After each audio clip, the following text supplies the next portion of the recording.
All right, welcome to the Second Cut Podcast. I'm Rick Gaiman, and today is your mega preview pod for this week's RBC Heritage. It's storylines, it's our best bets, but we have a lot of digesting to do over the 89th Masters. We'll do just that. Joining me to break it all down, Greg Ducharme is here. Hello, Gregors.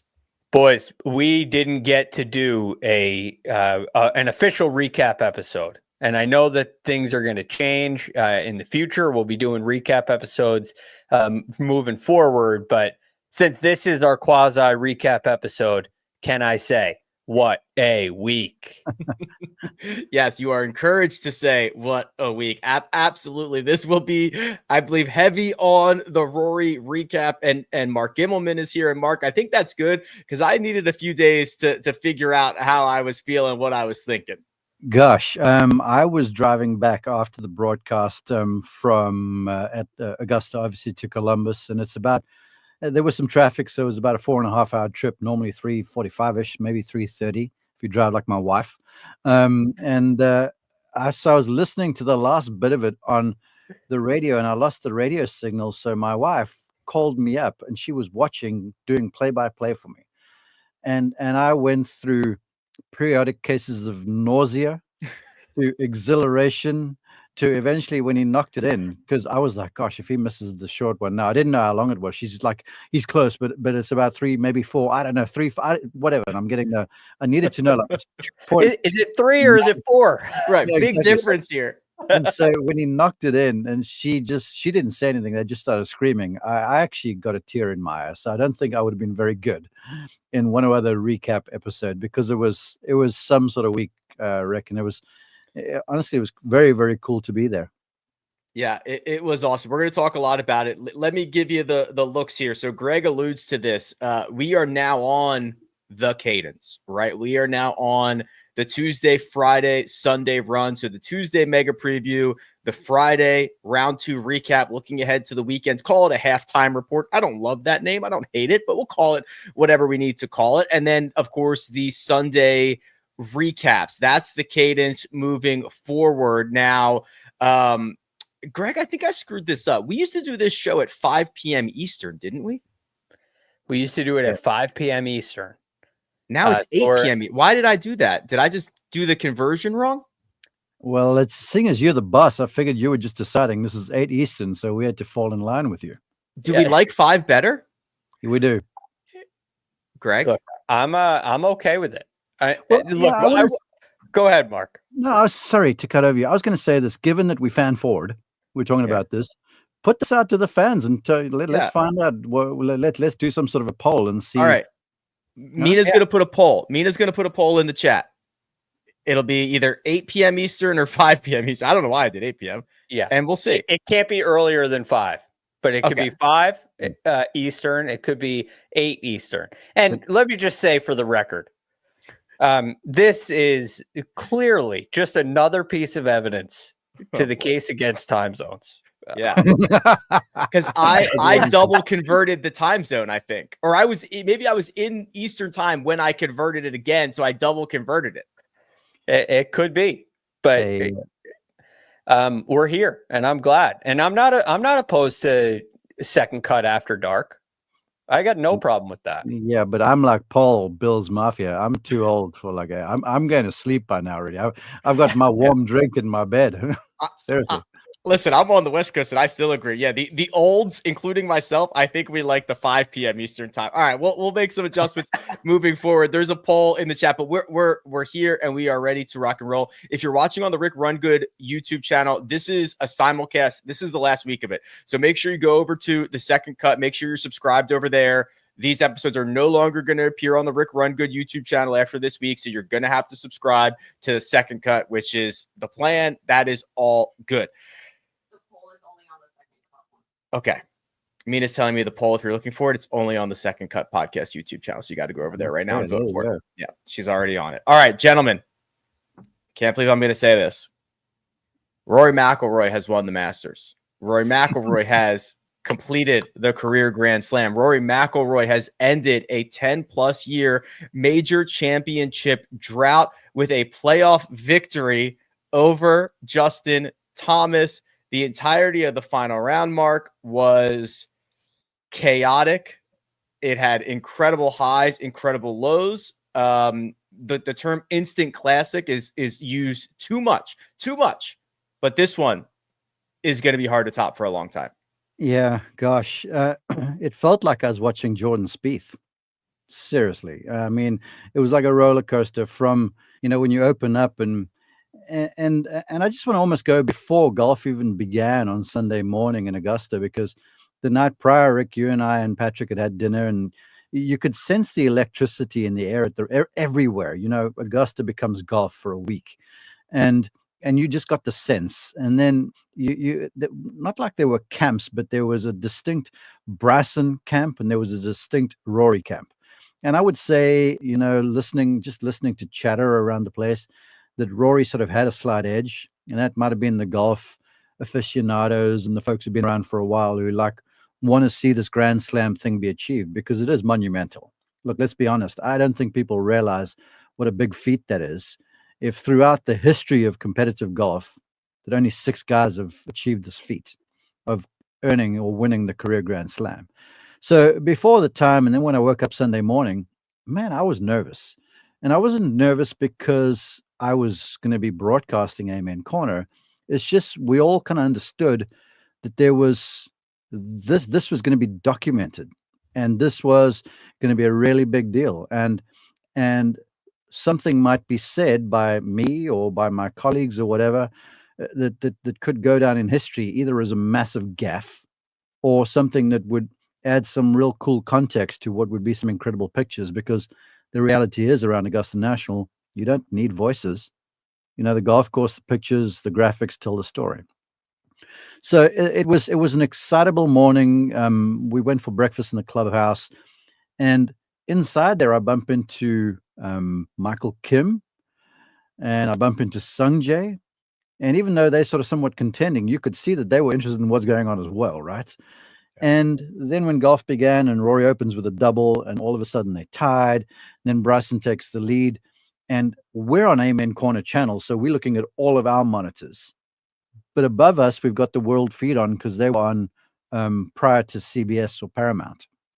And you're just watching this whole thing unfold. And I looked at my partner, Grant Boone, who's been around the block, right? And he's fist pumping makes and stuff on the big screen above us. And that's when I realized, I'm like, dang, this is a big deal. And then McIlroy gets to our holes, and he's just birdied 10, I think it was, to take a lead. What's a 3-4 stroke lead, right? Yep. Four after 10. Yeah. And then he hits the approach shot in 11 from the right side there, starts hooking it down the hill, and it gets on those moguls. And ordinarily when it does that, it's in the water on the left of 11. And the fact that it stayed up was almost Fred Couples-esque from 1992 to me, because that ball was humming and it slowed down on the last flat spot there. And he makes the bogey, and it's like, all right, well, if he wants to win, this is like a bit of destiny over here, and bogey will be fine. DeChambeau dunks it in the drink with 9-iron, which was a big miss, and that's when I kind of knew, okay, his out. But you got Jay Rose going crazy up ahead, which is always going to happen. Then when Rory hit that chippy 9-iron into the heart of 12 green, and that 9-iron, he did it twice, Saturday and Sunday, was the exact replica of the shot he hit to the 17th hole in the playoff at the Players' Championship. Just perfectly judged. And he makes 3, tap in. I'm like, cool. Then we see him get to 13T, and this is so unlike Rory. And this was the Rory that I'd been talking about for a while, where he's playing the managerial style golf. He's eliminating error, basically. And he goes with 3-wood off the tee. And I was like, holy cow, this it's real now. And he goes with 3-wood, then he lays up, which blew my mind. But he did the right thing. And I'm like, okay, well, yeah, we are.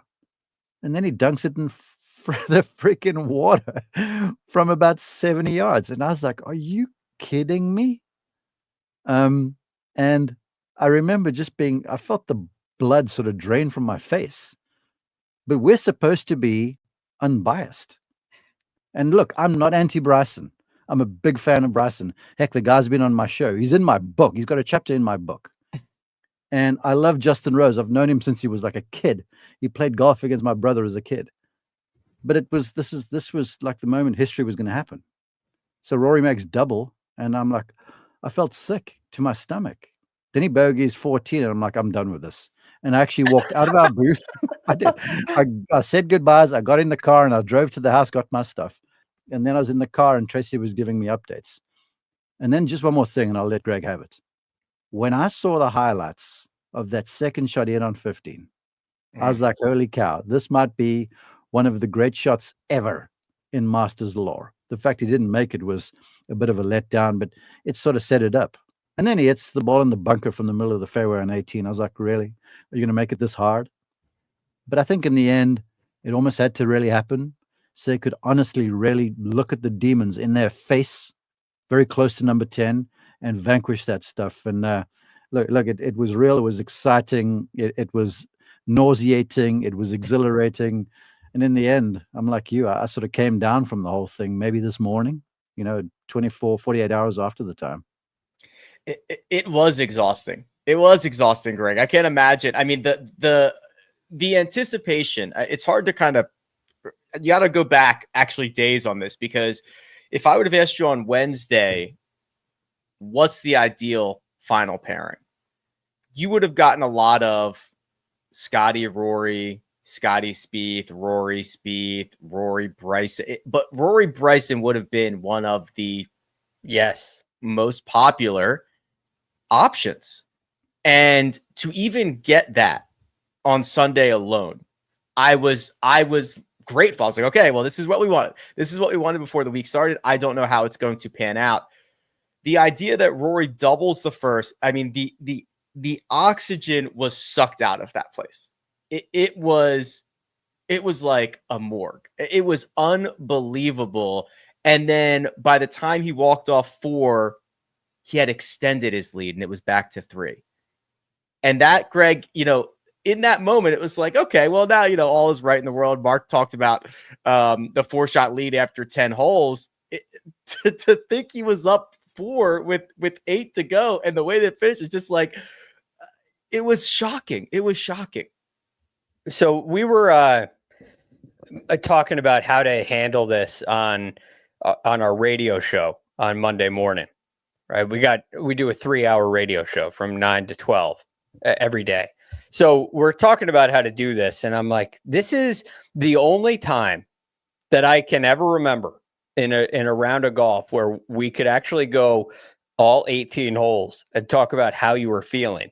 And there would be something different to add every time. Not on the shots that he hit, right? Not recapping every shot, but how you were feeling. He's lost it. I can't believe he's given this up.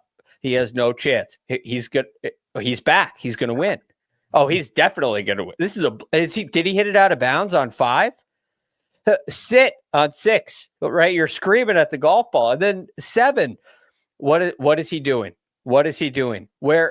Oh, it clipped the tree. Wait, where is it? Oh, it's 3 feet. He missed the putt. And it went on like this the entire round. I have never seen anything like it. And I will say that this is probably the greatest moment in sports that I've seen in my lifetime.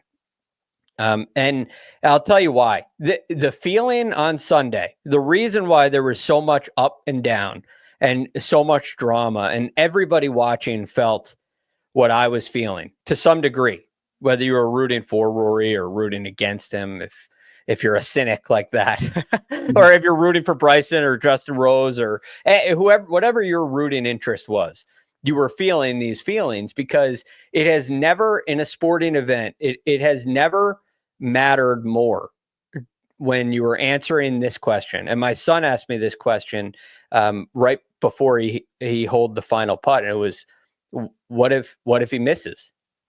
I mean, 7, he doesn't really know what's going on, but he asked, what if he misses? Now, normally it'd be like, well, they go to another playoff hole. But if Rory McIlroy misses, if Rory McIlroy doesn't win that golf tournament, what does it mean? I don't know how he recovers. I don't know how he recovers. He has been trying to win this career Grand Slam since 2014. He's played this was his 17th Masters. In 17 Masters, he's only been in the final group 3 times. How many more chances like this are you going to get? Sure, he came in second in 2022. He shot 64 on the final day. Scotty Scheffler 4-putted the last green and had shots to spare. It doesn't happen that often. And this is a moment that defines a career as clearly as I've ever seen. Tiger in 97. If he doesn't win in 97, he probably wins in 98 or 99 or 2001, or, he will win eventually.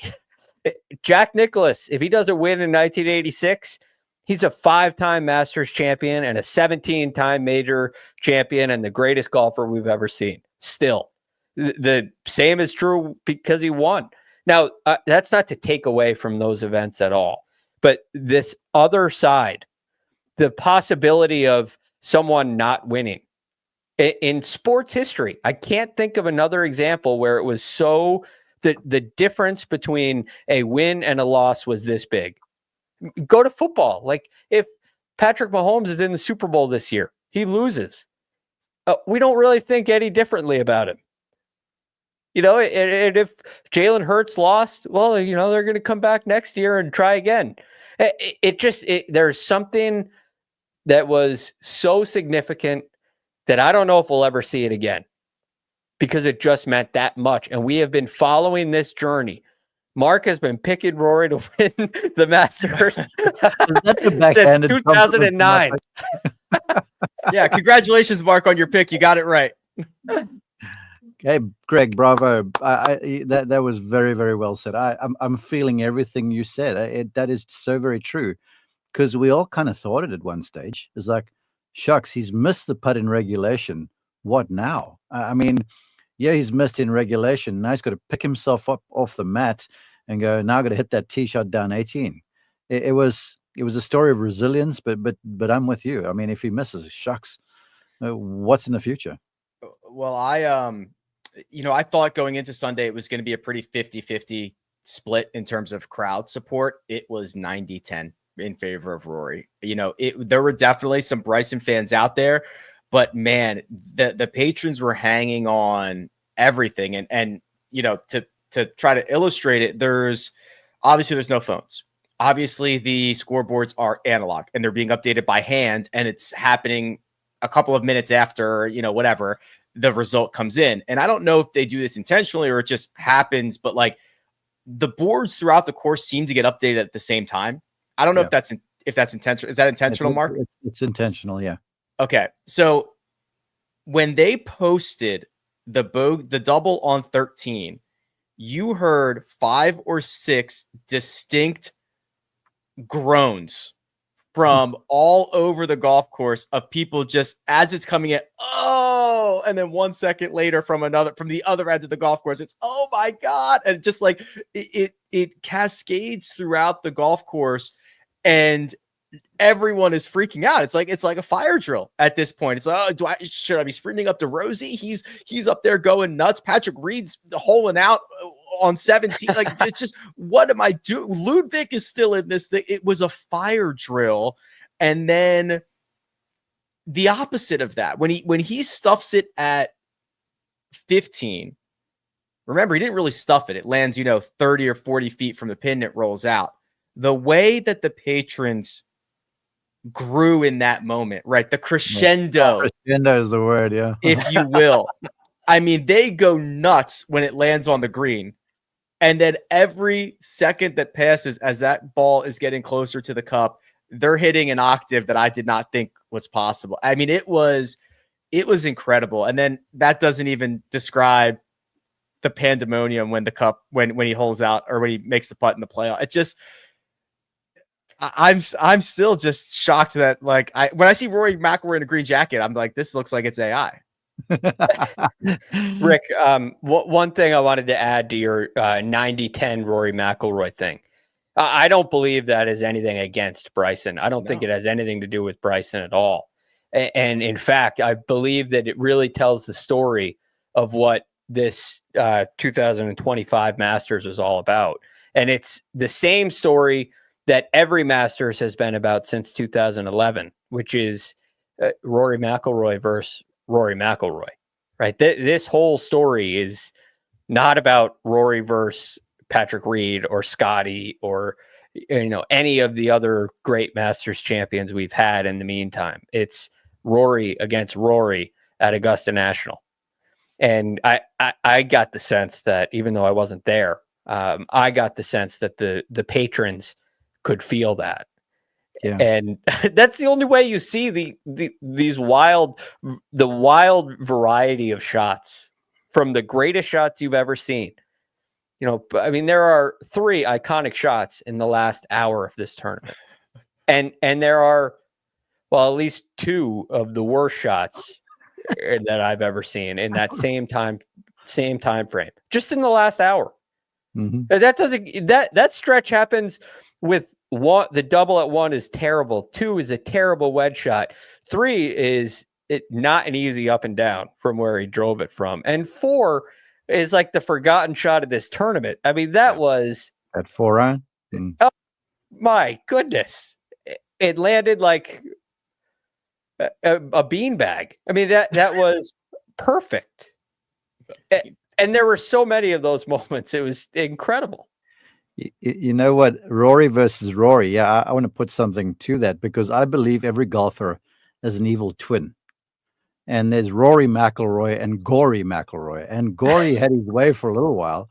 And thankfully, Rory eventually overcame this, with just enough good shots. And Rick, I got a few observations. Yeah, with the crescendos and the manual leaderboards and stuff, it speaks to how great it is to not have cell phones on the golf course.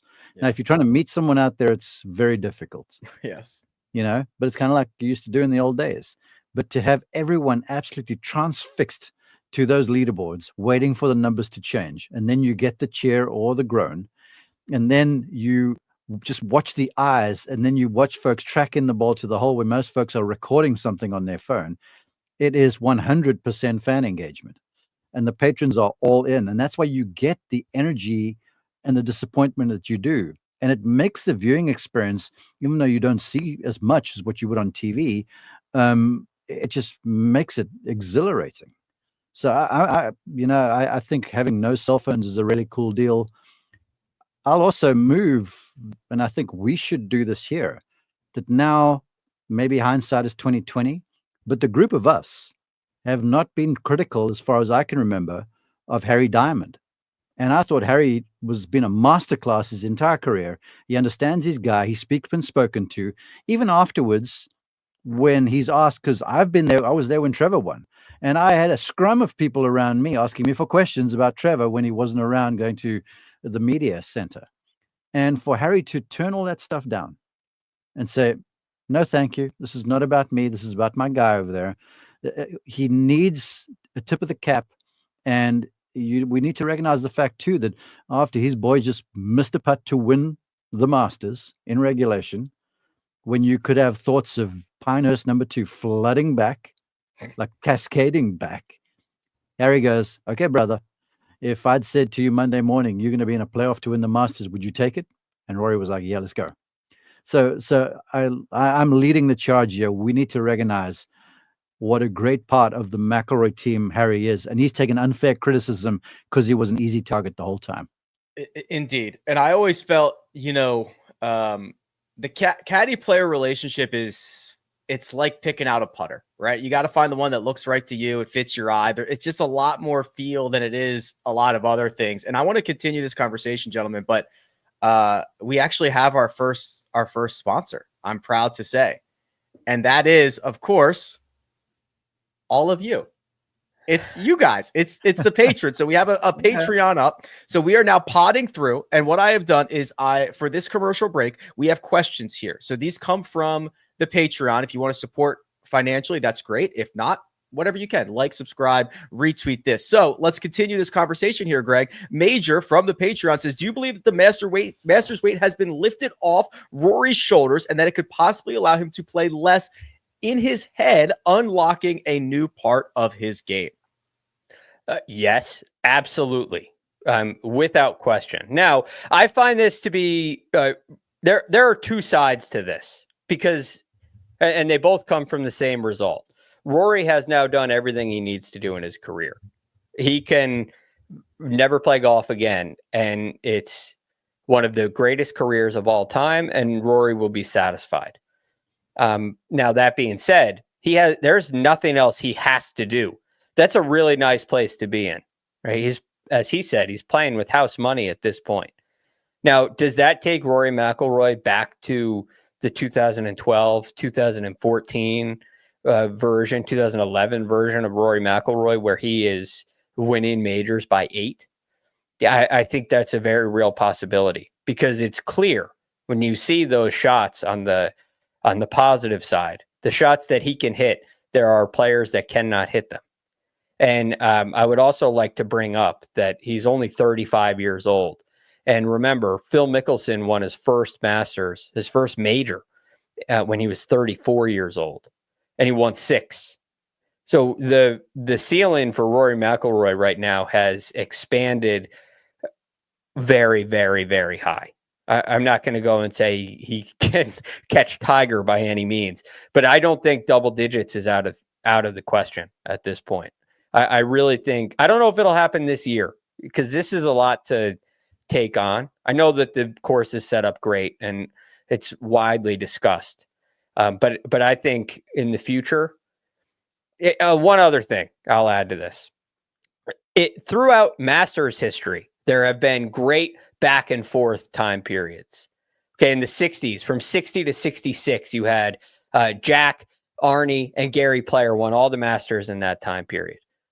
You had from 2002 to 2006, you had Tiger and Phil win every Masters except 03, when Mike Weir won. There was a time period even earlier than Jack and Arnie where Ben Hogan and Sam Snead kind of went back and forth.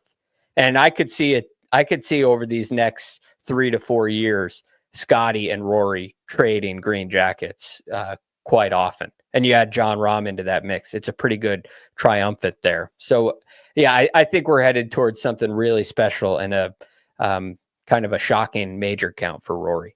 Well, real quick, Mark, I'll tee you up on that because, I always think back to, and I don't necessarily know why Will Zalatoris said it, but remember when Will Zalatoris won in Memphis, he said, "What are they going to say about me now?" Which is like, I don't know. Are we saying things about you? Whatever. But what are they going to say about Rory McIlroy now? You no longer is it, but he doesn't have a green jacket, but he can't finish the career Grand Slam, but he chokes on Sundays, but it's all gone. What are they going to say about him now? Yeah, and I think not having to answer that question anymore is somewhat liberating. But look, I'll preface this by saying, you guys know I've been on the Rory bandwagon for a while, and I'm wearing the Boston Common hat because I had to sort of support him a little bit without being too masterish like you two guys. Here's what I think. I definitely think with the proverbial monkey off his back, you can play a little more free swinging, especially at Augusta National. But I'm sort of the opinion that he's not going to dominate, because like all of a sudden, it seems to me like Scotty Scheffler is yesterday's news. Scotty Scheffler is still around. Xander Schauffele is still around. John Rahm is still around. Ludwig Oberg is still around. That guy, bar a hemorrhage on the final hole, is likely posting. So I just don't think it's as easy as winning a canter like he has before, like 8 or 9 shots. I cannot see that happening. Now, is he going to win a few more? Yeah, I think so. And it's not only because the monkey's off back, it's because of the way he's been playing and the way he's continuing to work on his game. This wasn't accidental, guys. I started crowing about this last year when I talked with him and when I saw what he was doing with his game. And then when I'm like, okay, I've heard this one before. And then he changes the driver and goes a different wedge, and then he still hits the same rubbish like he was and blows tournaments. But when I saw him play at Pebble, it was a flip. And then when I saw him do it again at the Players and win with his B game or C game, whatever it was, then I'm like, okay, now we're real. Because like when you're playing in a major, it's not going to be plain sailing the whole way. It just isn't. It isn't like that in any event, but it's even more so in majors, right? So you're going to have that bad day. And Rory showed us and himself something after that atrocious finish on day one. I mean, why he's aiming to try and pitch that shot from behind 15 close, that is infantile, is the best way I would describe that. You just don't from back there. You take 5 and you move on. So to finish like that and then to come out the following morning and start like he did, that's a different Rory McIlroy. Then to back that up with another great round, not being uber aggressive, but hitting the right shots, playing well, that is a different Rory too.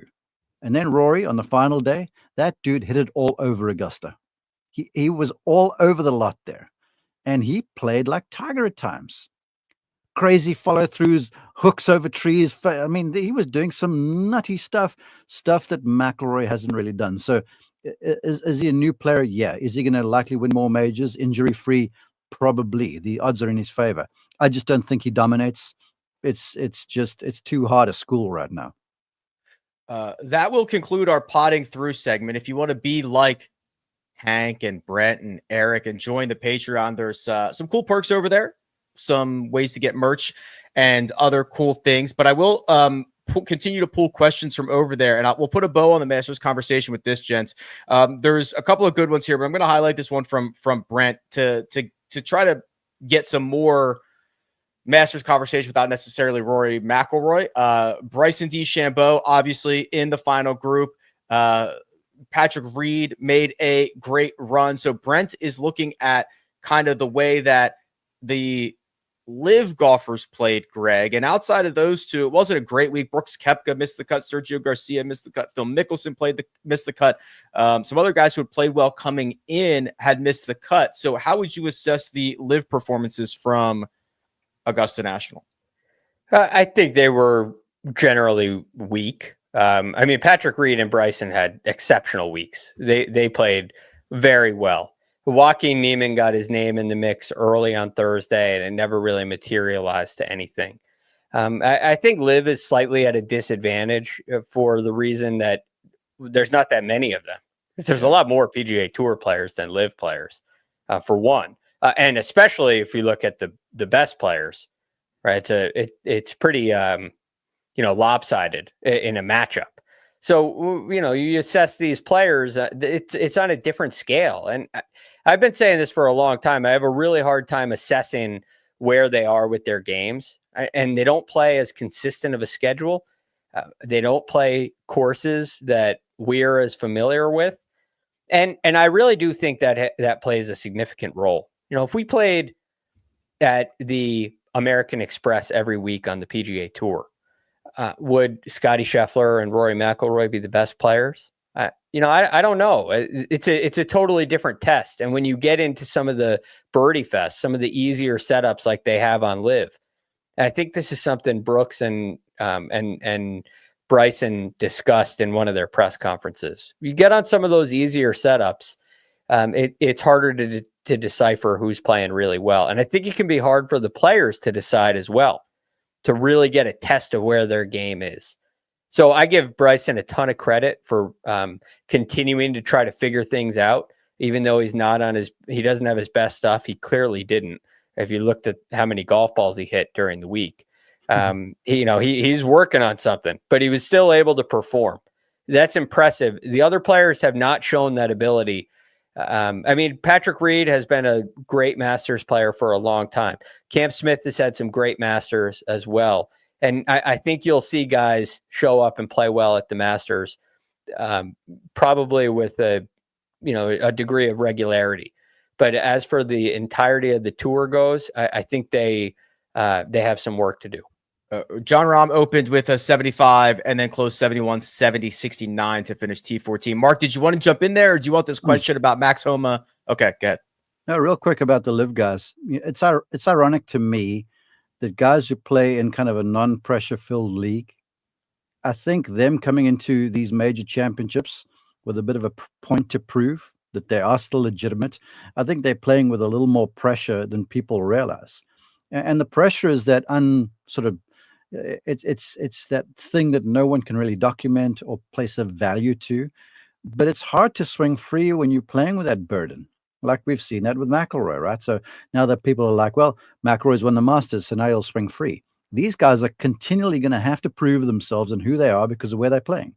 And when you come to a place like Augusta National, where you're on the knife edge for 90% of the shots, You just get one bad bounce, and all of a sudden you're over par. Now you're like, shh, if I miss the cut, I'm going to hear about it. It's a tough school, that. And so, as far as their performance, it's kind of what I expected. I expected Bryson to be okay. Reed was impressive to me. Gosh, if he makes that birdie on 13, he's a part of the playoff. So I mean, look, he's always going to be good, but he's gritty that way. And Reed is used to being the guy who's trying to prove a point, So he's up for that sort of thing. But you could see it all over Rahm. It's like when he was in one of those feature groups and he had a few bad shots, you could see he just was way uncomfortable. And that's the pressure of them trying to prove that, we're playing in a worthwhile league there on the other side for all this money. And if we win or not, it doesn't matter because we still got fortunes in the bank. Yeah, it is interesting. You could see Rahm almost loosen up as the event went on, but really ran out of time there. Last thing, then we'll move on to some news into the RBC Heritage. But there is a bow to put on this year, Greg, with Max Homa and Xander Schauffele from Caroline. Just looking at Max Homa, we see guys that can find the magic around Augusta National, whether it's all the immense focus you have to hit on every shot, the undulation, the ball above your feet. Maybe you're allowed you can think about things that are not necessarily all just related to your golf swing. He is got putter in hand, waiting for his playing partners to tap in, and he's working on his swing. So still a lot going on for Max Homa, but this was the best result that we've gotten from him in quite a long time. He was really working hard before the week too. It's one of the coolest things about the Masters is you get to see what's going on at the tournament practice area. I was talking to Brendan DeJong. I was hosting a show on Sirius while he was out there, and Brendan was out there watching him and was like, he is really working hard. He is really struggling. And he goes out there and gets into next year's Masters. I give him so much credit for getting that job done. I think there's two things. One, there's a chance with all that hard work that he found something and was able to piece it together. Two, there's three total here. Number two is the line between playing well on tour and not playing well on tour is a lot finer than we all think. And I think, maybe like Nick Dunlap's situation is an exception, but they're very close. And the third and final thing is Augusta National has there are rules to play by when you play Augusta National. And Mark knows many of them, like long on 15, you don't chip it at the flag, right? You don't come up, you don't go long on 4, even with a front pin. Right. It's much easier to come up short. Ian Baker Finch does a great job on the broadcast, kind of going through those rules. You don't miss long left at 14. And when you have those constraints and those rules that there's, in a strange way, options come to you. Well, if I just get it short right, because I know I can't go long left, I'm okay. And it can have a strange way of freeing you up. Even though you have to be so precise, there are times when you can cut it in half, and that can free you up. So, it's one of those things with Max Homa that came true, but he certainly didn't quit, and I give him a ton of credit for that. Alex in the chat reminds us that one of those other rules is don't relieve yourself in Rae's Creek, which, maybe you didn't have to always think about that, but now you got to remember that is a rule. Yeah. My colleague Grant Boone, who is a wizard with words, and he's super intelligent, so he says stuff that's dripping with innuendo, and you really listen. That he's like, there's double meaning to everything he says. And we're covering Bastaire when he's finishing up, and Grant goes something to the effect. He goes, talented young man still learning his way around Augusta National. And, in future attempts, I think he'll realize where the landmarks are. Responding to where the bathrooms would be. Well, I'll tell you what. So I was in the Amen Corner booth for about an hour or so on, I don't remember, Thursday or Friday. And it was fascinating to see how all that works. And Grant hit it was the Joaquin Neiman group was coming. Chilean dip. And he chunked one, and I think he called a Chile dip. Yeah, as opposed to a chili dip. And He's I so thought, clever. He's so and I clever. thought that was really good on the spot. That was really good stuff. All right, gentlemen, I'm going to take a deep breath. We've got more to get to. We are going to reset here and enter the news portion. A couple of news items, believe it or not, this week. Things fly under the radar outside of the Masters, but the IGF, the International Golf Federation, has made a determination on the 2028 Olympics, and something that has been thrown around for the last couple of years, and it is official. There will be a mixed team event at the 2028 Olympics. If you're unfamiliar, that's being played at Riviera, which should be very, very good. So here's what we know so far, guys. One team per country. So that's one man and one woman from each country. So that's going to be a very competitive spot for some of these bigger countries. It will be played between the men's and the women's individual competitions. So I think historically, men have been 1 week, and then the following week the ladies have played. So I guess I don't know how they're going to squeeze in there, but it's a 2-day event, 18 holes of alternate shot, 18 holes of best ball. And Greg, I'll start with you. This could potentially create Scotty Scheffler, Nelly Korda. This could create Charlie Hull and Tommy Fleetwood ish, right? This could be Leona Maguire, Rory McIlroy, like Minwoo and Minjee Lee. Like that's what we're talking about here. All right. I have a couple thoughts on this. First and foremost, this is something that the people, we the people, clamor for anytime we want to fix the President's Cup or anytime we want to fix professional golf, right? Let's do a mixed event. That's what we need. And there have been iterations of mixed events that have not worked very well. You know, there used to be one, maybe it was sponsored by Wendy's, perhaps. The 3-tour challenge or whatever it used to be called. Yeah, I think that's it. You know, you see it with the Shark Shootout, now the QBE Shootout or the Grant Thornton. Right, there have been instances of this. And from my vantage point, they've never been very popular. So I'm like, well, this isn't going to fix the President's Cup. But that being said, this is the case. This is the time for it. It is the perfect place for it. I think they did a great job with the format. If I was going to make an adjustment, I would make it all alternate shot. That'd be the only thing I'd change. But I do think that it will work in the Olympics, and people will feel the feels, and they'll really get behind it, and they'll really care.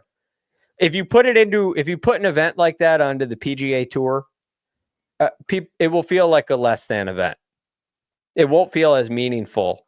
And you know, we see that with just anytime you change format in a PGA Tour event, it feels less meaningful. So it's nothing against the ladies when I say that. In the Olympics, this will work, and I think it'll be pretty cool. Some electric opportunities out there, Mark. I'm very are they just going to throw them into this in 2.5 years or whatever it is? Or are we going to, I want to see how they practice this. Are we going to get anything leading up to, you know what I mean? Like, I guess they don't have to practice it. They're all just playing golf, but I'm interested in this. Yeah. I don't know. I don't know about that stuff, but I'm all in for this. I really am. I think it's a super cool idea. I think just 36 holes makes it a sprint. Greg, I kind of like the 2 formats of the thing, because in the best ball or whatever, you can go low a bit, and otherwise you hang on, especially at a place like Riviera. But long live this movement. I think it's cool. I think there's enough personalities to really pull it off. And I'm going to be glued to the TV when it rolls around. 2 thumbs up, resounding thumbs up. Great job to the IGF for making the call. All right, I think you're getting 6 thumbs up from this crew right now. So that will be likely June-ish of 2028, I believe. So we've got some time. The other thing we don't have time for, Greg, and we don't have time for slow play anymore. And the changes are coming right now.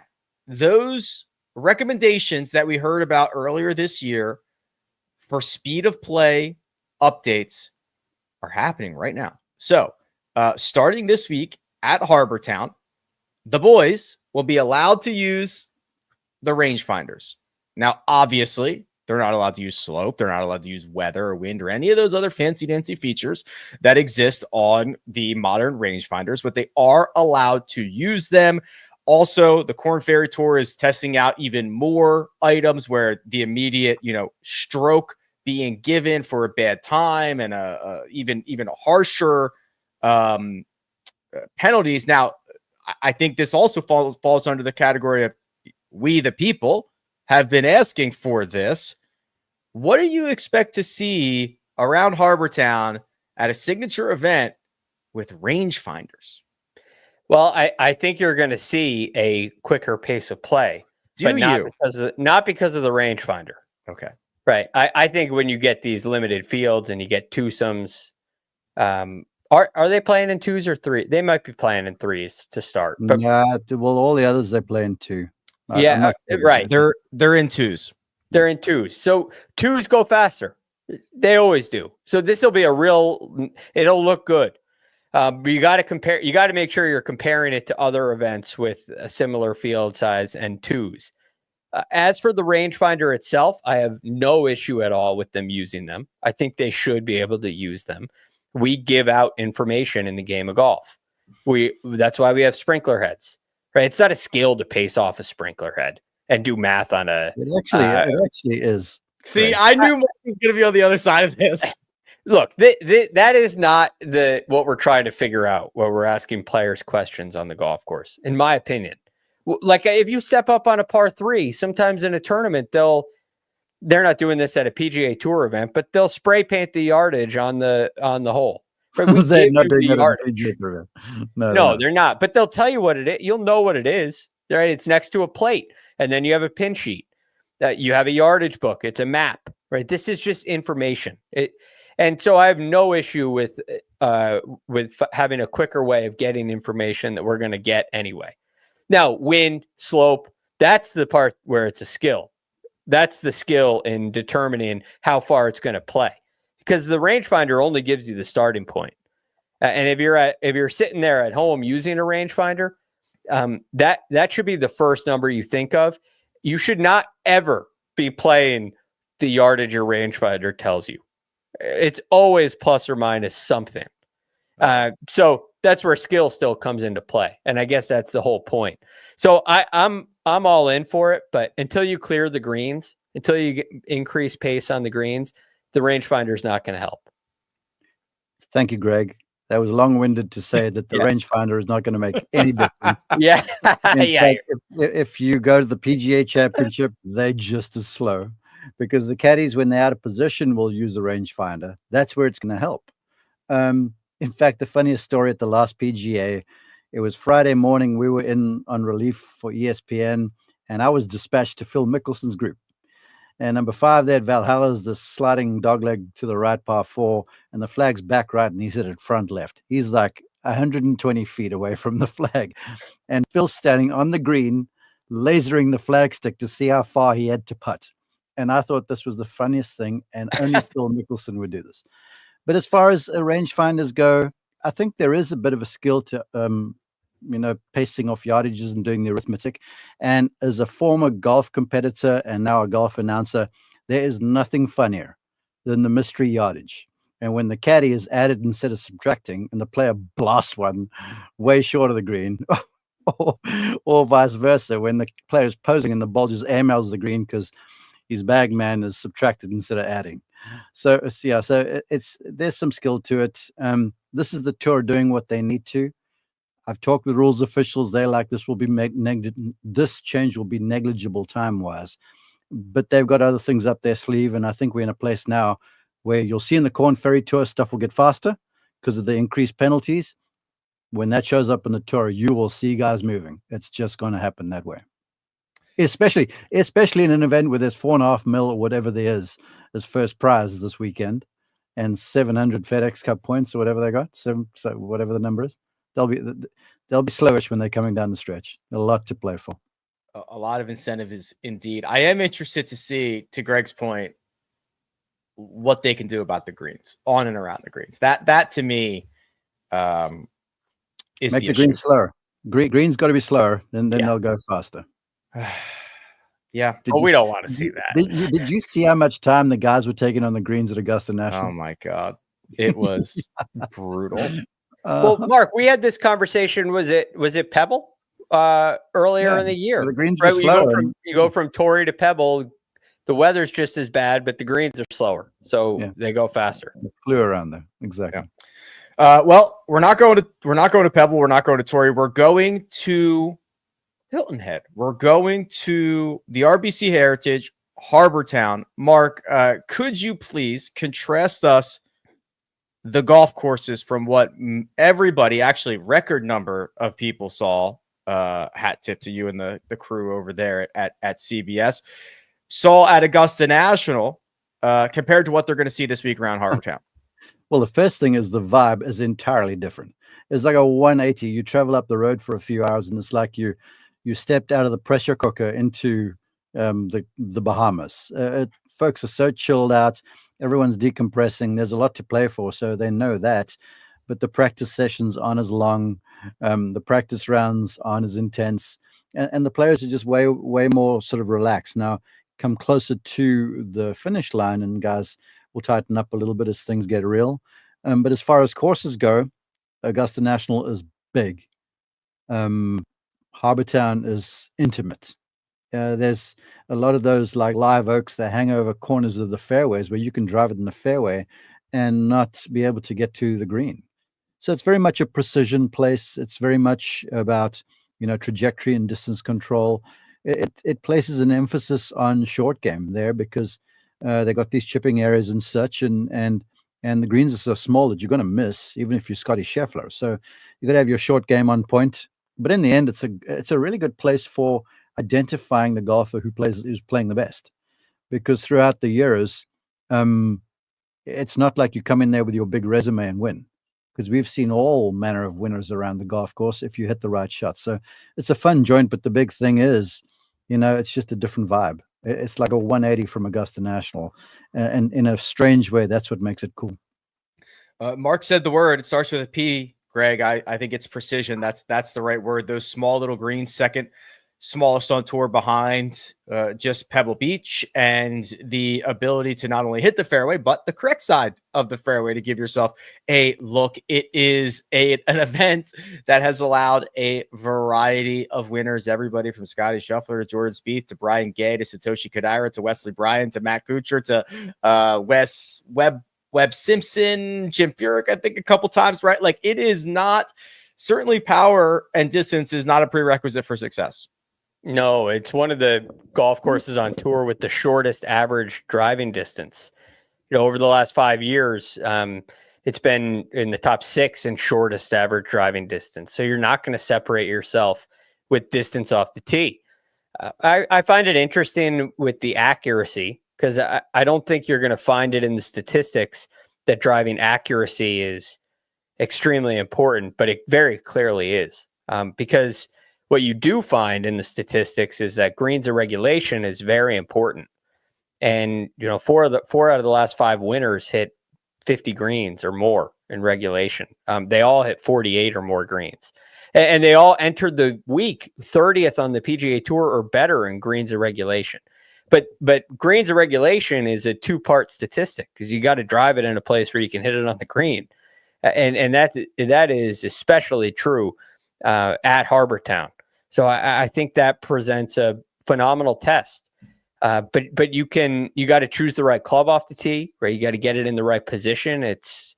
The field hits about 52% of the time they're hitting driver, field averages. So you got to get it in the right position, and it's very claustrophobic. It's very tight, but these players know how to handle it, and there are many of them that do. So in a way, it becomes a second shot golf course. Now, it could go bad if you're not getting off the tee, but you're going to see a lot of the guys near the top of the leaderboard getting it in play off the tee, because they can hit less than driver if they need to. And then from there, it will become a second shot golf course, in my estimation. Well, let's start naming names here. We can talk more about this great field amongst our best bets for the week. It is a signature event, so really a lot of the same guys that you saw last week are teeing it up again this week. And these are the selections for the RBC Heritage. Allows us to chat about a lot of different names here. And this is an eclectic group. I don't think we have a ton of overlap. Let's start with our matchup for the week. Mark, what did you find, please? A guy who started playing really well, who had been struggling. He's very popular with the Rick Run Good people. They are. And I like what I saw last week. And Sepp Straka was a little ragged. I understand it's a major championship, so I can give him a little grace over there. And Straka's got a good game for Harbortown, the way he strikes it.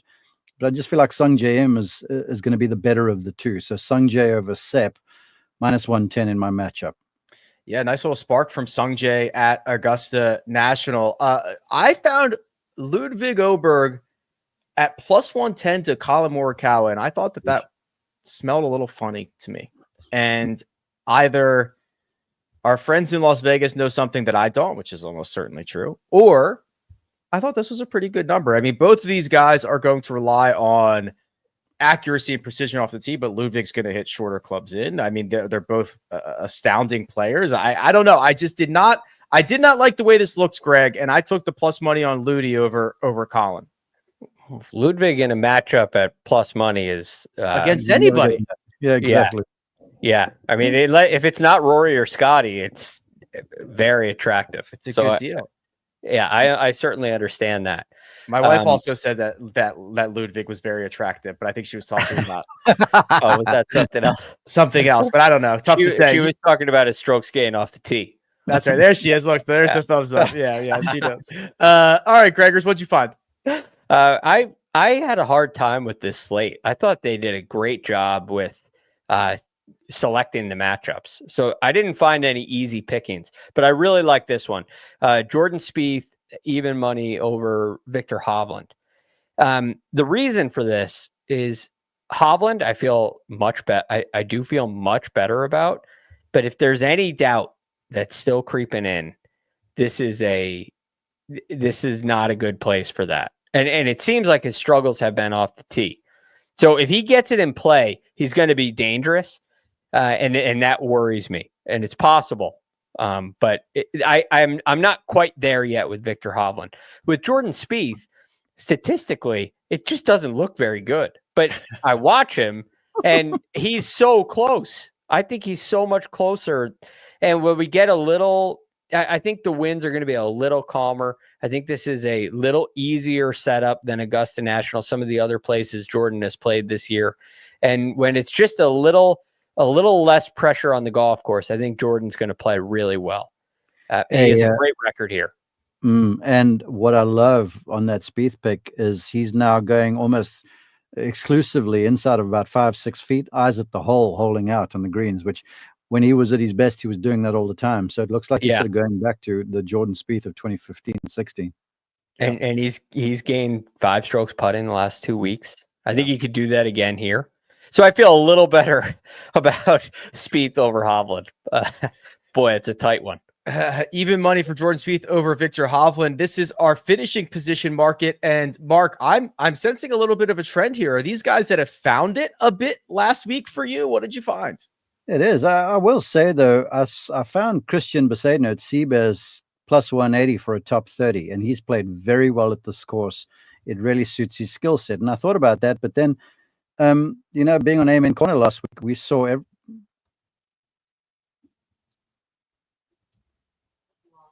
Did we lose him?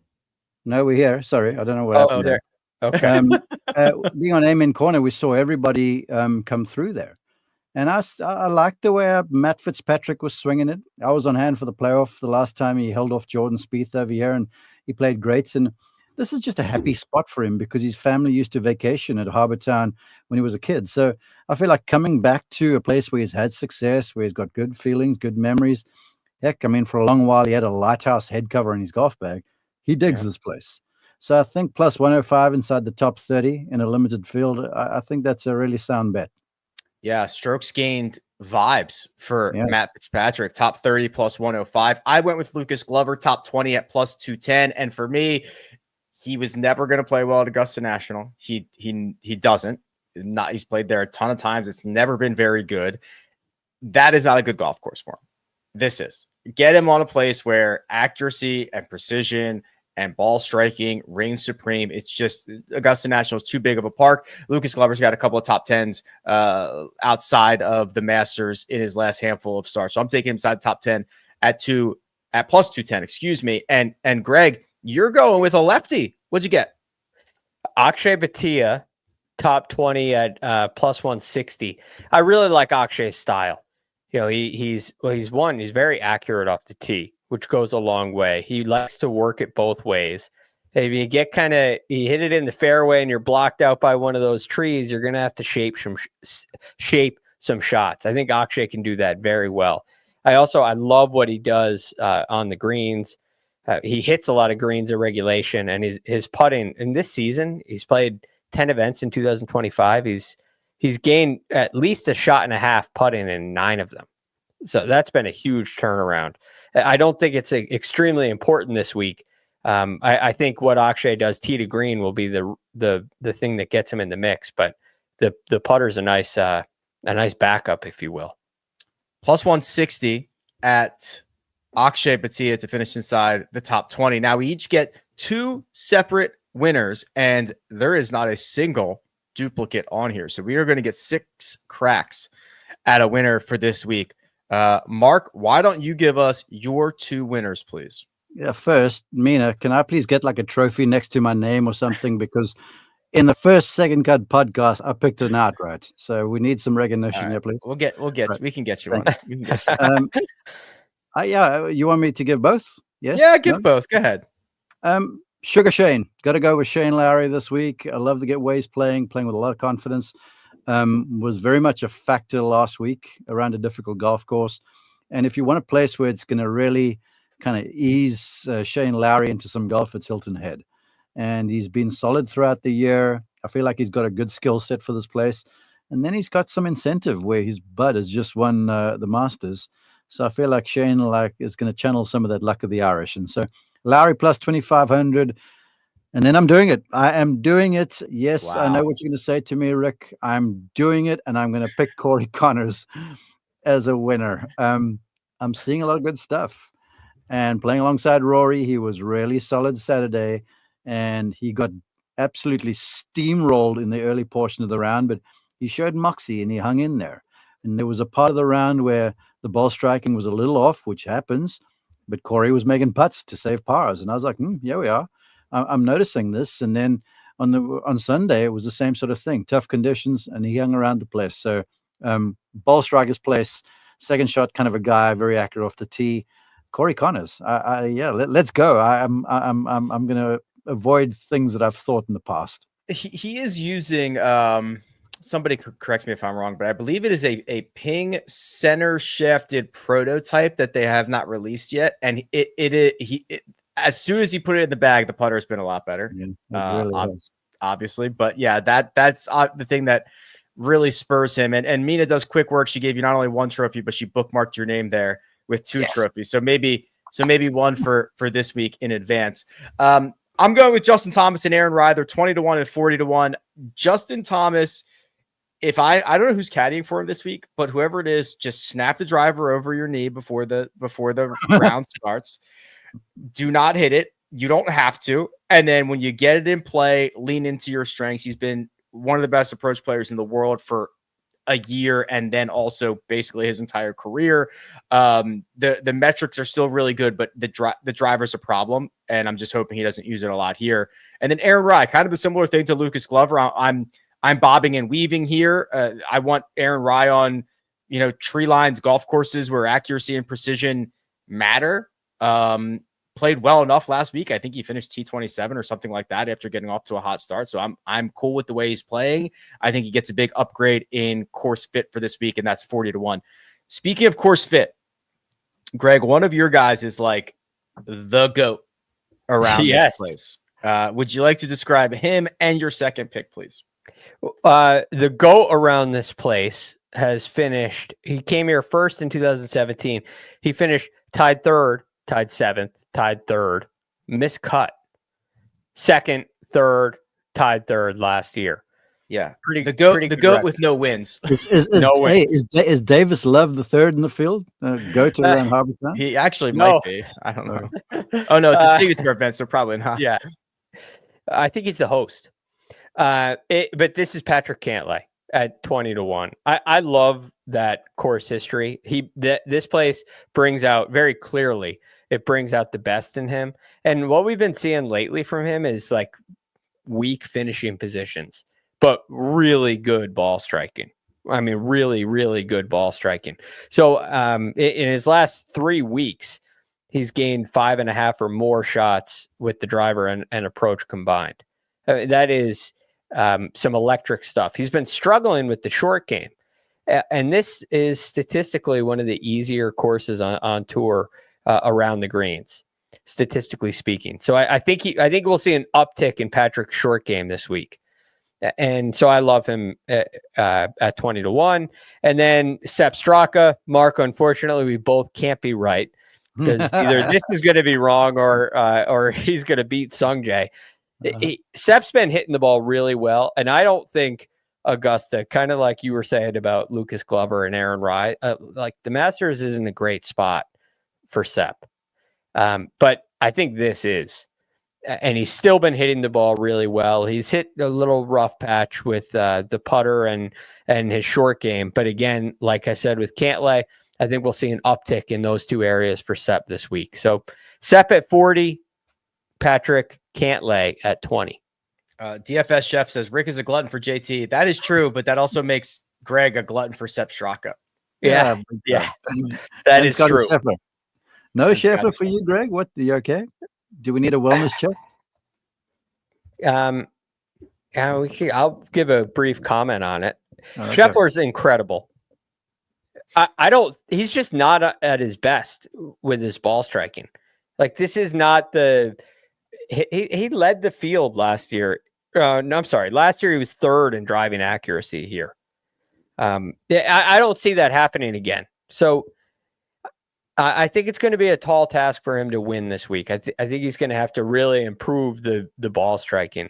Obviously, incredible finishing fourth with hitting it the way that he did. It's just incredible. And I know that he's going to turn it around. We'll see if I'm early or late on him, but I don't think this is the week. Hey, speaking of the week, Greg, before you let me go, I've just seen your Ty in the chat. Goes Oberg up to plus 150 versus Morikawa. Geez, I don't know what's up. Whoa. I don't know. We're gonna have to make some calls down to the ground and see what's going on. That is bizarre. I'll do some Wednesday afternoon recon for you, and I'll let you know before play tees off Thursday morning. Thank you. We appreciate that. Okay, that concludes our best bets segment. I will also note before we let Mark get out of here and Greg and I continue on to the fantasy portion, the results are in for the poll, gentlemen. There's Mina. Oh, good. I was going to tell them the results. Go ahead. Okay, so we are at 70% for the 5 p.m. and only 30% for the 8. Well, it's settled then. Done. Yeah. But obviously, we have to make sure you guys are available too. So we'll work with it. We'll workshop it. Seems like everybody's on board with the 5 p.m. So I think we'll roll with that moving forward. And if we need to tinker it, we'll tinker it. But that seems to be the play moving forward. All right, Mark, it has been an absolute pleasure. Safe travels. We will chat again with you soon, and have a great week. Yeah, great job last week. Thanks, bro. I appreciate you. It was a thrill. It's an honor. Great to be with you guys. I will try my best to jump on Friday evening, but we got a brotherly family catch-up dinner thing planned. So timing on that, I may join. Otherwise, I'll catch you boys on the flip side. Thanks. All right. Understandable. We'll see you soon. We'll talk to you soon. That right there is Mark Immelman. You can find him at Mark_Immelman. And Greg, you and I are going to go to work on a little bit of some fantasy action. Wait until you see the graphics that Mina put together for this week. They are outrageous in a good way. So one of the things that I like to do, and we've done this now, obviously the second week in a row, is I just ask you for like the guy, the golfer of the week. I don't really care about anything else. I just want someone who you are highest on. And it could be somebody who you think, there's no rules to it, right? It could be somebody you think is really undervalued. It could be Scotty Scheffler, a guy you think is going to win, whatever. It's just like, you've done the research, you've done the homework. Who's the golfer of the week?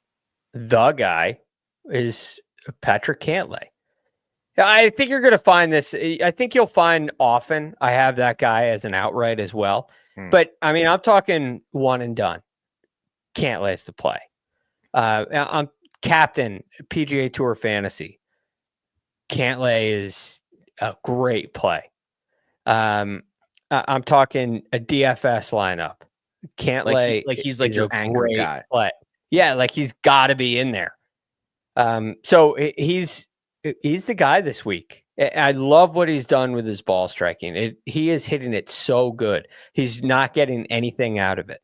And when he comes to this place where he always seems to get something out of it, I just think you're going to see a huge skyrocket in results. And we're going to sit here on Sunday and say we saw this coming. So I have been heavily invested in Patrick Cantlay the last 2 weeks. One for an outright, one for a top 20. Neither of those things went well. However, I still love the way he's hitting it. I love the way he's hitting it. And this is, as we talked about, one of the better spots in the world for him. Now, he hasn't won here, but like in terms of strokes gained, it's right up there with TPC Summerlin and like all those other places that he's crushed at. So I think like I have to give him one more go here, right? Yeah. I can't step away now. No, you're in. And look, you're on these because for a reason. And the reason, it hasn't changed. It just hasn't happened yet. That's kind of that's the hard thing that I always struggle with. Like, were we wrong the last 2 weeks, or were we early the last 2 weeks? Those are two very different things. I think probably early. I liked Cantlay last week too. And it's a tied 36. He really struggled around the greens. That's not going to happen this week. He lost like 7 strokes, or was it? Maybe I'm thinking was that him? Yeah. So okay. Yeah. 7 strokes. Yeah. It's craziness. Okay. So we'll turn our attention to fantasy here. And the way that we do this now is I ask you to just pick a handful of golfers that are notable and worth discussion in each range of the DraftKings pricing. I lumped together everybody above $9,000 this time, Greg. So that's in a signature event, it's a lot of guys. So it includes Scotty Scheffler, it includes Ludwig Oberg and Colin Morikawa and Xander Schauffele, all those guys. And it goes down to Victor Hovland, who is a flat 9,000. So I've got the graphic here of who you have selected in your short list. Let's go one by one here. Let's start with the first guy. So Colin Morikawa, I know you have him in a matchup here, Rick, but what Colin Morikawa, if you look at him statistically, it is perfect for this place. Agreed. Okay. He's first on tour in driving accuracy. Check. He's first on tour, strokes gain approach. Check. He's first in proximity. Check. Double check. 12th in greens of regulation. So everything, all signs point to the positive for Colin Morikawa. The thing, and he hasn't won in a long time. He's hungry. He's finished inside the top 20 every event this season. And this just seems like an even better golf course for him. Patrick Cantlay, we already talked about. Yep. Let's talk about Corey Connors, because I do, unless you have something more on Patrick Cantlay. No, I'm good on Cantlay. Yeah, Corey Connors is very interesting because he is objectively playing the best golf of his career, in my opinion. Not only is it a sustained set of results, but it is also very good in the advanced metrics. The concern is like, well, he just can't win, but you just can't win until you just start winning. Rory McIlroy just couldn't win a Masters and did last week. Russell Henley was really good with the advanced metrics and won at Bay Hill. Do you remember what the conversation was in 2022 where, oh my God, Scotty Scheffler just can't win? Yes. Now he can't stop winning. Right. It happens quick. So especially in DFS, the can't win thing, it does not scare me. And what we're seeing, the difference with Corey Connors is his game is complete through the bag. we're talking about now, all the way since the Arnold Palmer Invitational. That's 1, 2, 3, 4, 5 weeks. Yep. He's gained strokes in every category for 5 straight weeks, with one exception. He lost 0.9 strokes putting at the Valero Texas Open. Right, which is a place that he crushes. Crushes. So the chance of success, it comes from all areas with Corey Connors this week. And at what is he at, 9,800? I have a hard time saying no. Like I would love to get to start a lineup with Cantlay Connors. I think that's a rock solid pair to start with. This maybe Morikawa Cantlay. This is the profile that Greg is referring to. I mean, it is green across the board, and the putting gains are, and I also like, I mean, obviously if you do this, you're going to have good results, but look at these results. I mean, he just hasn't stopped. 3rd, 6th, 8th, 18th, and then 8th at the Masters. Like, he's a stud. And his, I was looking at your projected ownership today too, Rick. Yeah. And he's projected at like 15%. Yeah. Which is way too low. There's just a lot of guys there. Now, one other thing I would mention, Xander, 18% seems a little low. Now, if I felt like I was a little chalky up top, especially, like Cantlay is pretty chalky. If I wanted to pivot off of that, I would pivot to Xander. Xander had about the most quiet T8 you could have ever had last week at a major. Yeah. Slow start. Friday, I think it was Friday, he made par on 9 straight holes to end it. Like, just no real much, but he was just there shooting under par every day. No big deal. Never had a really good round. Never really had a bad round. T8. Kind of what he does. It's kind of what he does. So he's a pivot option. The $8,000 range gives us 3 very interesting names here. Sepp Straka, we've talked about pretty in depth. Unless you have anything more on Sepp Straka, I'll take us to Daniel Berger. Yeah, let's go to Berger. All right, so Daniel Berger here I think is fascinating, right? Berger has had his most recent result here, I think, was 2020. Hold on, I'm gonna double check that. No, it was 2022. 2020 was his best result. That was a T3. Yes. That was right after COVID. It was like one of the first events out of COVID.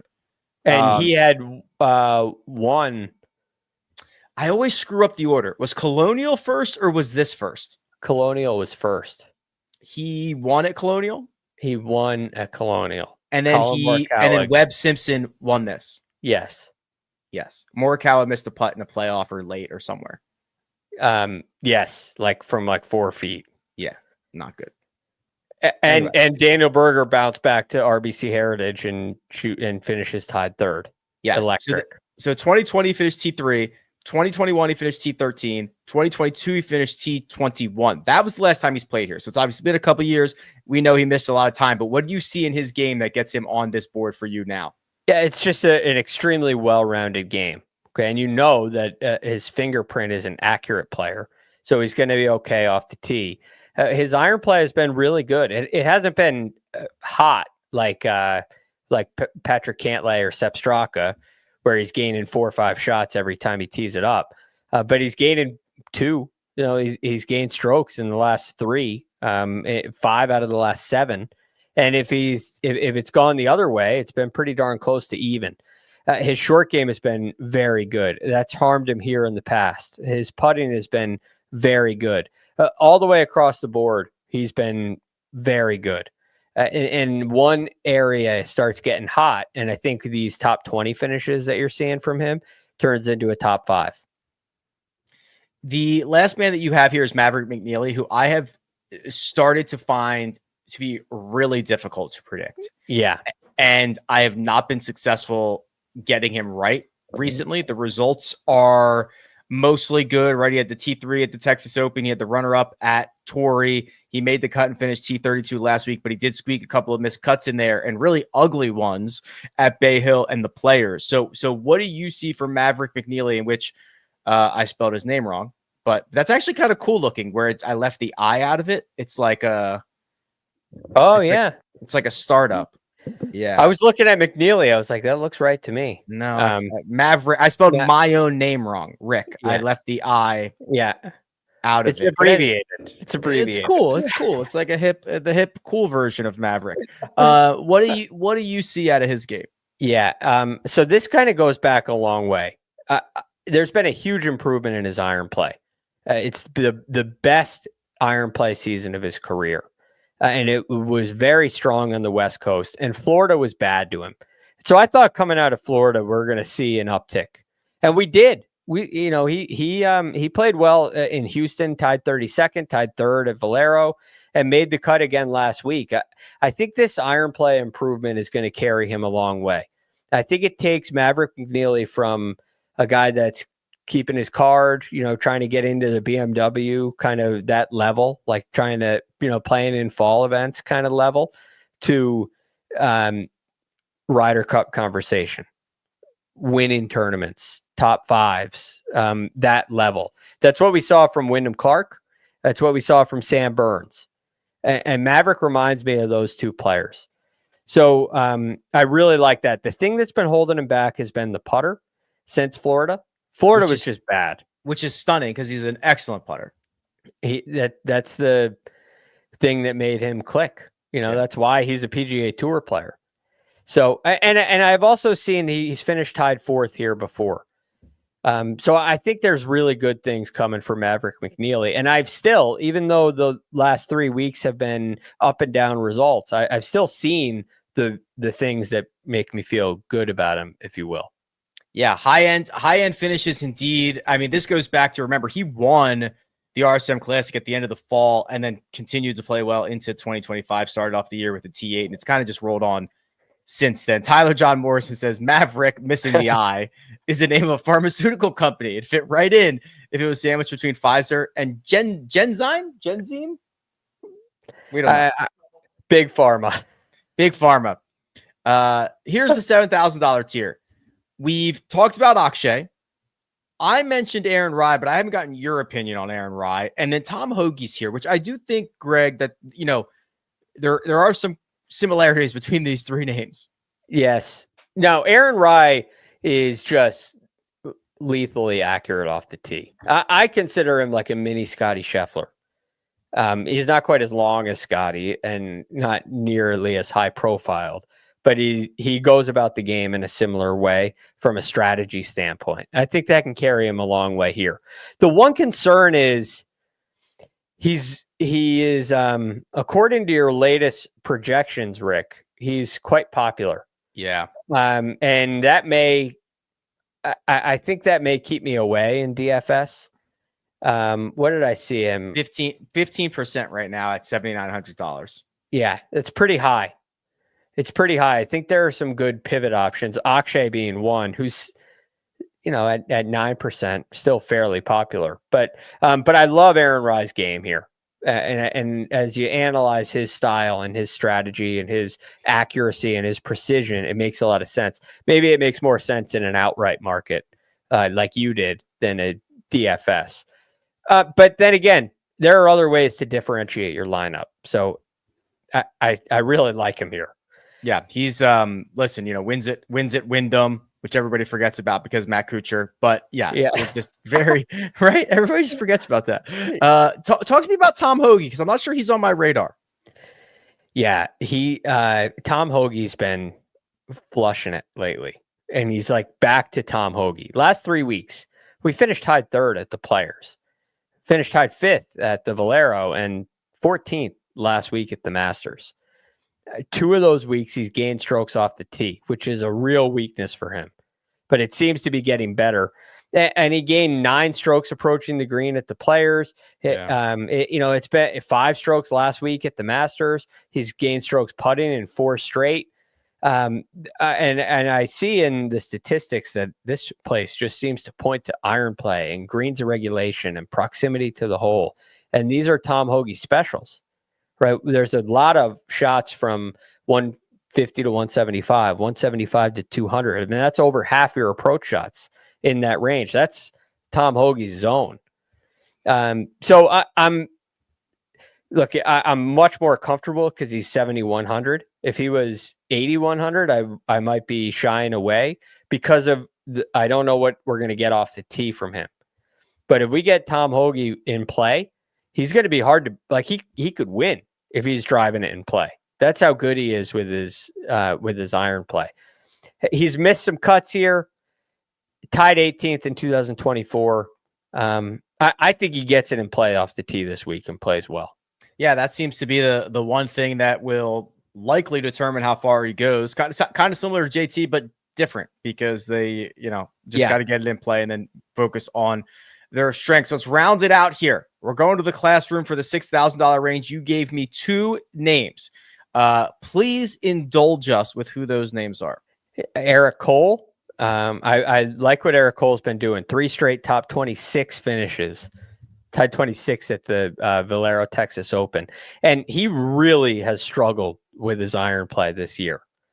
But it's starting to come around. And he's gained strokes on approach the last 3 weeks. And if you look through his proximities, his best areas, he's top 50 in both 150 to 175, 175 to 200, even in a really bad year for him. And he's turning the tide. He's only 6,400. And it wouldn't surprise me if he got top 10. I think that's very possible, and we don't even need that. So similar to Tom Hoge, we got to get it in play. And then from there, I think we'll be in really good shape if we can do that. And I'm willing to risk that at 6,400. Now, at 6,300, we got Ryo Hisatsune. And I love what this guy's been doing. This is, again, a long shot, 6,300. But he's got 2 top 5 finishes in his last 3 starts. Love that. Right. It's there's a tremendous upside. He hits a lot of greens of regulation. I think he's like 33rd on tour, like 38th in proximity to the hole. So he checks a lot of the boxes from a year-long perspective. And in a short-term perspective, we've seen high-end finishes from him. Also finished tied 10th at the Mexico Open as well. So, that's 3 top 10s since, I guess that's in February, but it's still pretty good value at 6,300. We could call you, as I'm looking at this classroom scene, if you're watching on YouTube. I was going to say we were going to call you Professor Greg. And then I was thinking Professor Egghead. And then I was thinking Professor Greghead. There we go. So school is in session. School is in session, kids. Sit down and shut up. Take notes. Get the pencils out. Do as I say. These, by the way, Mina, are phenomenal graphics. Did you notice that they're all different? So she's got a golf trophy in there. She has a rocket ship that chalk rocket ship in there. Oh yeah. Yeah. Nice. Yeah. The globe. I love globes. The globe. She's doing a good job. Josh says great. Professor Greghead runs a tight ship. He does. He really, really does. I think we've done it, Greg. I think that was mega. I think that we lived up to the name of the show. My goodness. And we could have gone on all of the, I feel like we were very long-winded, Mark and I, and it could have gone even longer. I felt like we could have done a lot more, Yes. I could have just kept talking about it. Well, listen, here's where we're at now. Full on sprint. We are going to be back Friday after the conclusion of the rounds. Probably, if I had to guess, like 30 minutes after the conclusion of the round. I got some other responsibilities I've got to knock out. Sunday, probably something similar. I got to be on HQ. So we're probably looking at like 30 minutes after each round, depending on where everybody's at schedule-wise. But that's what we're going to do. We're going to do Friday. We're going to do Sunday, Tuesday, Friday, Sunday, Tuesday, Friday, Sunday, until, as we said, the earth explodes or whatever we said it was before. The simulcast, if you're watching on Rick Run Good, is coming to an end. You're going to have to go over to the Second Cut podcast channel, hit subscribe, do all that fun stuff. All the links that you need are in the description. But Greg, without anything else, did I miss anything? Do you have any final words before we get out of here? Sam asked for one and done picks in the chat. Oh, okay. I think that's Cantlay if you have them available. Yeah, so it is actually interesting because a couple weeks ago I thought about playing Cantlay, and I saved him, and I was thinking, where would I use him? Because I'm not ready to use him at a major championship or anything like that. This is the spot. Yes. And he's doing all the right things. So I think if you have him available, this is the spot. If you don't, and you have Morikawa available, I think you could do that. I think I probably wouldn't go Xander in one and done, but might play him in some other spots. Yeah. Okay. Well, no, Xander. I think Xander's is going to have a really strong finish to the year. So there are a lot of opportunities, like playoffs for Xander. Playoffs, majors. He's on the table. He's just on the table everywhere. I think the rest of the year. So probably Cantlay or Morikawa. If you want to get wild, maybe Sepp Straka. That'll remind me. I'll put a proper one and done segment in for next couple of weeks. I'm updating the outline right now. Okay, that'll do it. Big thanks to producer Mina on the ones and twos. That right there is Greg Ducharme. You can find him at The Real GFD. You can find me at Rick Run Good. This has been The Second Cut. We'll catch you next time.